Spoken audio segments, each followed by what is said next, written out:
لا طریق اقرب الی اللہ من العبودیہ. جب تک آپ اپنی زندگی کے مقاصد پہ غور نہیں کرتے کہ مجھے اللہ نے بنایا کس لیے، میری قسمت میں 5 نمازیں ہی نہ ہوں تو میں خوش قسمت کیسے ہو سکتا ہوں؟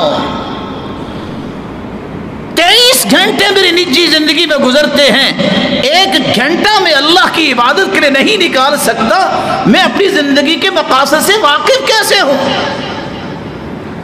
اللہ کی عبودیت، اس کی عبادت کو توجہ کے ساتھ ادا کرنا، اس سے تقرب الہی نصیب ہوتا ہے.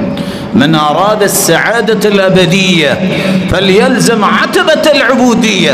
امام ابن تیمیہ رحمہ اللہ اس لیے کہا کرتے تھے جس نے ہمیشہ کی سعادت کا اپنے آپ کو حقدار بنانا ہے وہ عبادت کی دہلیز کو نہ چھوڑے، وہ عبادت پہ لگا رہے، اللہ اسے کبھی اپنی رحمت سے محروم نہیں کرے.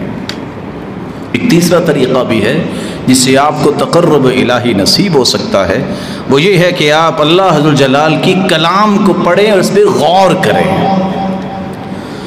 وَمِنْ أَعْظَمِ مَا يَتَقَرَّبُ بِهِ الْعَبْدُ إِلَى اللَّهِ مِنَ النَّوَافِلِ قصة تلاوة القرآن وسماعه بتفكر وتدبر وتفهم. اگر کسی نے اللہ کے قریب ہونا ہے، نوافل پڑھے، قرآن پڑھے اور سنے، لیکن 3 کام ساتھ کرے، غور بھی کرے، تدبر بھی کرے اور سمجھے بھی میں کیا پڑھ رہا ہوں. یہ قرآن فہمی اور قرآن کو سمجھ کے پڑھنا اور سمجھ کے سننا اور غور کرنا، یہ انسان کو اللہ کے قریب کر دے.